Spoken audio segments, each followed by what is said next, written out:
Good evening, people. I don't know, I was lacking some space here, but today let's talk about the MPs and Ruto having a little beef in between them. So, as you see back then, Ruto really tried to push his agendas, but some agendas, require heavily expense. So Ruto really spent a lot of money for his agendas like affordable housing, like the SHA, to be just implemented in the parliament and his agendas to be amended. So as he just reached a point where this being turned into a serious business between the MPs and the president. So it has also brought some great issues in between them, just creating a larger conflict in between them. So as you can see, even the governors tended to just spend and do the criteria that Ruto is using whenever there is an impeachment in a legislative or in the House of the Senate. So these people, like Ruto was complaining, there is amount of money like summation of 150 million. And you can't tell me people that a specific individual can spend such huge summation of cash and for him to secure the position wherever the place he is. So people, I want to tell you that current government institutions and offices are really being run by corruption in each and every corner. Today I've just decided to analyze my political analytic outside here. Okay, but I know it's not safe outside here, so I must be so much careful. I must consider the security of my phone. You can see people are passing. It is on a weekend.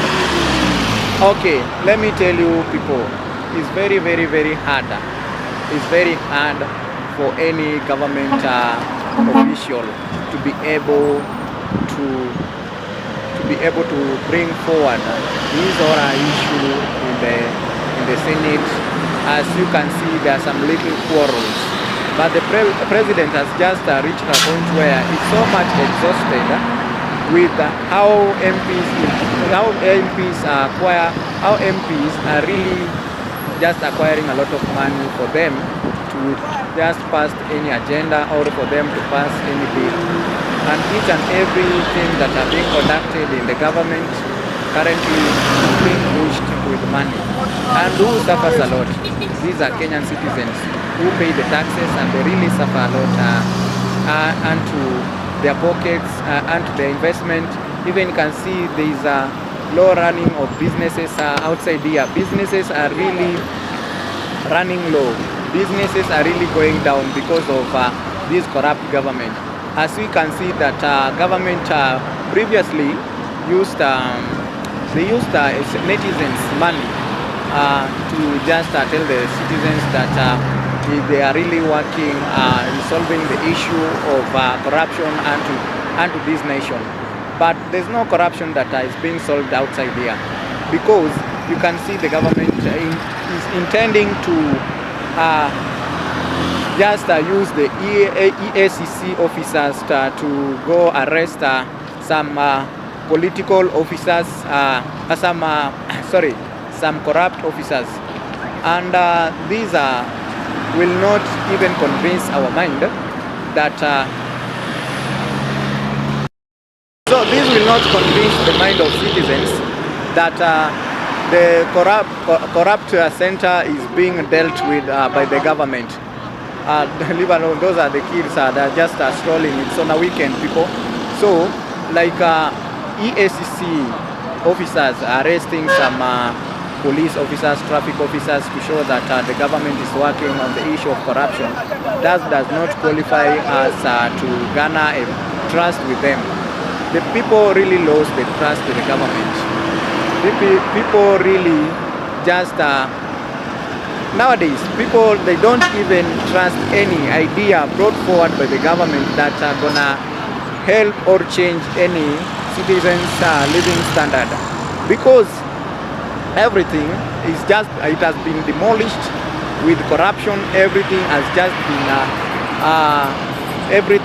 been brought down with corrupt leaders and to this government. It's better that the citizens live all along complaining that the government is using funds in an appropriate way, of which is not just quenching our thirst in appreciation that we see we see anything that has been invented or ventured by the government into this nation.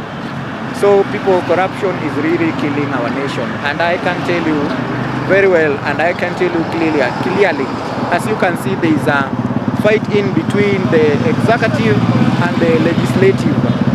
So the MPs currently, they are really daring Ruto, as they really tell Ruto that if he claims that the raw is I don't know, there's something that he mentioned that is the raw. I don't know how he put that thing, that is the raw of intelligence. I think I'm right. Is the raw of intelligence. Okay. So when somebody is claiming at that point that is the raw of intelligence, this shows that he has an adequate evidence to the culprits involved in the looting of public funds, misusing money intended for county developments, and any money that were meant to run any government work in each and every area. So the MPs currently, there is no